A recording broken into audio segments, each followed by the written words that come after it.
Bismillahirrahmanirrahim. Selanjutnya kita akan coba membahas tugas dari Ibu Gina. Usia anak 12 bulan secara aspek motorik kelihatannya baik ya secara umum. Alhamdulillah. Intinya anak usia 12 bulan ini jalannya bagus gitu. Mereka sudah jalan, kalaupun masih apa namanya belum terlalu lancar, ya itu nggak apa-apa, masih normal. Cuma sudah bisa berdiri dan sudah bisa jalan. Sebaiknya seperti itu.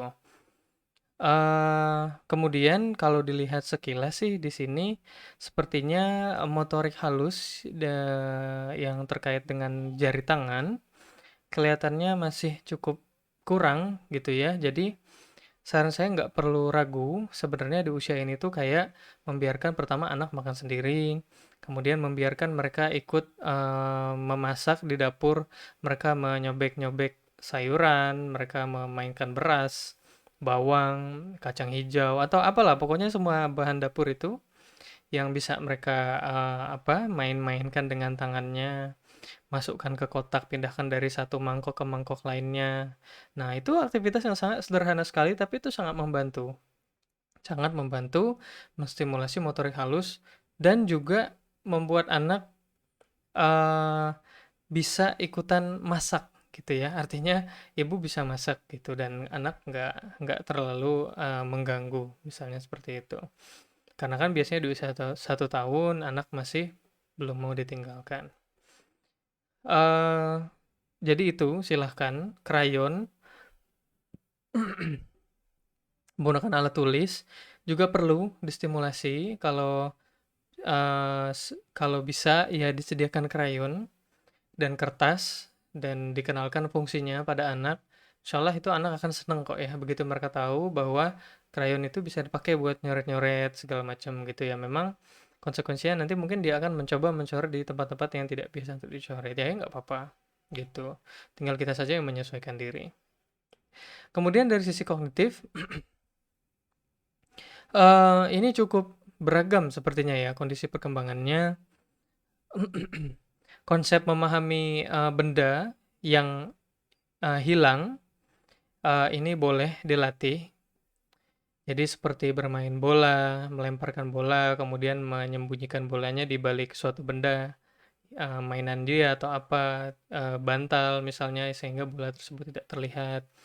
Nah, itu perlu untuk kita latih. Ini sangat-sangat berpengaruh kepada perkembangan kognitif anak-anak ya. Pemahaman akan sebuah eksistensi benda. Artinya benda itu masih ada meskipun dia tidak kelihatan dan itu bisa dicari gitu. Lalu di sini menunjukkan atau memberikan mainan pada orang lain. Ini tuh menunjukkan bahwa ada interaksi ya, kemampuan anak itu berinteraksi. Saya nggak tahu apakah benar-benar nggak bisa sama sekali atau nggak kelihatan pada anak-anak gimana.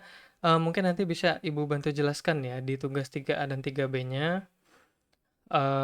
Kalau misalnya nggak bisa kerjakan di PDF, bisa diketik di WA dan dikirimkan gitu nggak apa-apa. Nanti disalin saja pertanyaannya, lalu jawabannya diketikkan di WA gitu. Sekali lagi di bagian selanjutnya masalah puzzle ya. Sekali lagi balok susun puzzle itu wajib banget sejak usia 1 tahun. Jadi silahkan, silahkan kalau bisa mulai diadakan ya di rumah. Terlepas dari laki-laki atau perempuan, semuanya akan sangat terbantu dengan balok susun dan puzzle gitu. Kemudian sepertinya kendalanya menggerakkan objek secara mekanis. Coba kalau punya mainan mobil-mobilan atau apa, perahu-perahuan atau apalah gitu ya, diikat dengan tali kemudian biarkan anak menarik-narik. Ya mereka jualan sambil narik-narik mainan itu. Atau di toko mainan itu ada juga mainan kereta-keretaan belanja, gitu. Nah itu juga bisa ya, sangat bagus ya melatih motorik dan kognitif anak. Ini tuh kenapa sih ini tuh penting ya, anak-anak, tuh mempelajari bahwa ini konsep sebab akibat ya, objek mekanis ini. Bahwa ketika dia melakukan sesuatu pada A, terjadi perubahan pada B, ya. Mengadakan sebab, terjadi akibat, gitu. Ini sangat penting. ya, dalam kecerdasan dasar seorang manusia itu sangat penting, kemampuan pola pikir ya, sebab akibat ini. Jadi, silahkan gitu, bahkan tidak perlu beli mainan juga bisa dengan, menggunakan bahan-bahan yang ada di dapur, misalnya, tomat ya, kalau dipotong kemudian dipencet dia hancur, misalnya seperti itu. Nah, itu juga ya memanipulasi objek, ada pemahaman sebab akibat di sana, gitu. Nah, nggak apa-apa, silahkan. Bisa juga dengan main air ya, gayung, airnya dipindahkan dari satu tempat ke tempat yang lain, itu juga bisa. Kemudian, anak juga diberi waktu untuk makan sendiri, menggunakan alat makannya sendiri, menggunakan botol minumnya sendiri. Sebaiknya di usia ini anak punya botol minum sendiri ya. Ada botol minum khusus kan untuk anak usia 1 tahun ya, yang ujungnya sedotan, dan itu dari plastik, punya 2 pegangan gitu. Nah, itu kalau bisa punya, sebisa mungkin kita punya, ini membantu anak untuk, dia memahami hubungan fungsi-fungsi benda. Selain itu juga nanti mereka lebih mandiri makan dan minumnya, ini bagus untuk melatih, gitu. Oke, kemudian di perkembangan sosial emosional, sepertinya secara umum baik ya, cuma nggak tahu ini, di bagian belum terlalu kooperatif dengan, sekitar anak-anak lain. Ini gimana kondisinya, mungkin nanti bisa dibantu dijelaskan.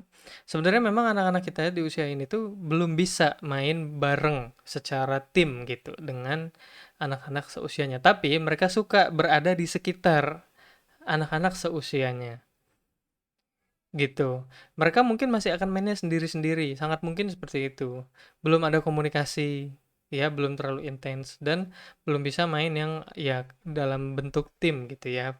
Main bareng gitu belum, hanya lokasinya barengan gitu. Nah, kalau ada kesempatan gitu ya, keluarga mungkin atau apa yang punya anak-anak juga, silahkan diajak berkunjung, mengunjungi gitu, supaya anak-anak kita berinteraksi dengan anak-anak yang seusianya. Gitu. Lalu bicara dan bahasa menggabungkan kata, belum bisa, kemudian, eee, gini, checklist 1 tahun ini seperti yang tadi sudah saya jelaskan, itu adalah untuk usia 12 sampai 24 bulan. Nah, anak Ibu kan sekarang masih di tahap awal 1 tahun, jadi nggak perlu khawatir, masih ada waktu 1 tahun ya untuk menggunakan checklist ini. Khususnya di bicara dan bahasa memang di 12 bulan tuh belum banyak yang bisa kita centang di perkembangan bahasa ini. Itulah kenapa banyaknya masih, terlihat kurang gitu ya. Tapi ini bukan berarti anak kita buruk, bukan ya, memang belum aja. Masih ada waktu 1 tahun ke depan, insya Allah ini akan berkembang kok ya, akan naik semua, skor-skor checklist-nya. Nah, Ibu silakan jadikan poin-poin yang ada di sini sebagai panduan selama 1 tahun ke depan. Nah, caranya, seperti itu, gitu. Sebaiknya sih anak usia 12 bulan ini mulai berusaha mengucapkan kata-kata, meskipun masih nggak jelas. Misalnya minum dengan nyem nyem nyem gitu kan, makan dengan mem mem mem gitu. Mungkin ibu dengan bu bu gitu. Nah, itu mulai mulai ada seperti itu di usia 12 bulan ini. Jadi banyak diajak bicara, banyak diajak ngobrol, banyak diajak melihat hal-hal di sekitar, kayak gitu. Saya rasa itu yang penting ya, di sini belum ada tugas 3A dan 3B-nya, tapi semoga bisa bermanfaat. Terima kasih.